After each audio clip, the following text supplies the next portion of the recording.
ეს ნამდვილად მნიშვნელოვანი დღე არის ყველა სპორტსმენისთვის, ჩვენი უძველესი სატახტო ქალაქისთვის, რომ დღეს სტუმრად ჩაუგზავნებულია და თავის მორით სპორტულ ღონისძიებას, ასე შეიძლება ითქვას, იწყებს ბატონი თუთ დაშით გავამხნევოთ. სიმბოლურია ალბათ ბატონობდა, რომ ამ უძველეს სატახტო ქალაქში, ცხეთაში ბატონო ჯუმბე ამ უძველეს სატახტო ქალაქში სწორედ თქვენ იწყებთ ამ დღეს შემდგომ სპორტულ ღონისძიებას და უღრმესი მადლობა თითოეულ ჩვენთაგანი სახელის. მომინდა ჩვენი მუნიციპალიტეტის, ჩვენი დეპუტატის, ჩვენი საკრებულოს თავმჯდომარის სახელით უღრმესი მადლობა მოგიხადთ ჩაუგზავნით დაფასებისთვის.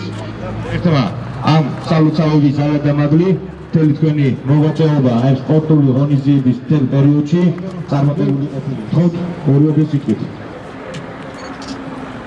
მოგესალმებით. მადლობა.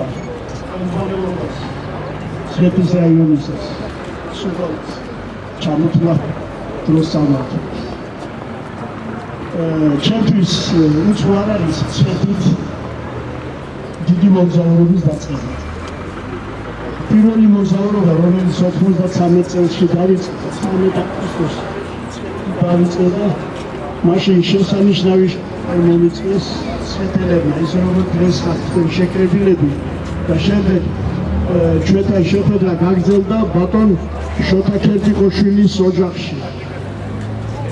და სწორედ მათი დალოცვით ვიარე მთელი 10 წელიწადი და დავბრუნდი ჩემს სამშობლოში და ჩვენს სამშობლოში. ახლა პროგრამა ცოტათი განსხვავებული არის იმისაგან, რომელიც მქონდა მე პირველ მოგზაურობაში. ეს უკვე მეშვიდე დიდი მოგზაურობაა და პირველი მოგზაურობიდან ზედი ამ პროგრამაში არის ჩართული ცხოვრების წესის დანერგვა. ჩვენ მოვუწოდეთ საქართველოს მსოფლიოს ეს პრობლემა, რომელიც არის ერთ-ერთი უდიდესი მსოფლიოსთვის ჯანმრთელობა, რომ ცხოვრების წესით იცხოვრონ. ესე იგი, არ მიიღონ სიგარეტი, არ მოწიონ, არ დალიონ ზედმეტად, ნარკოტიკები, რა თქმა უნდა, კიდევ ბევრი წარმატებები გვექნება. საქართველო ყოველთვის წინ იდის. ინტელექტუალური ქვეყანაა და ჩვენი იმედი გვაქვს ბავშვობა. ჩვენ უკვე მიმავლები ვართ და რაც შეგვიძლია იმას მაინც გავაკეთებთ. აი ბედნიერად იყავით.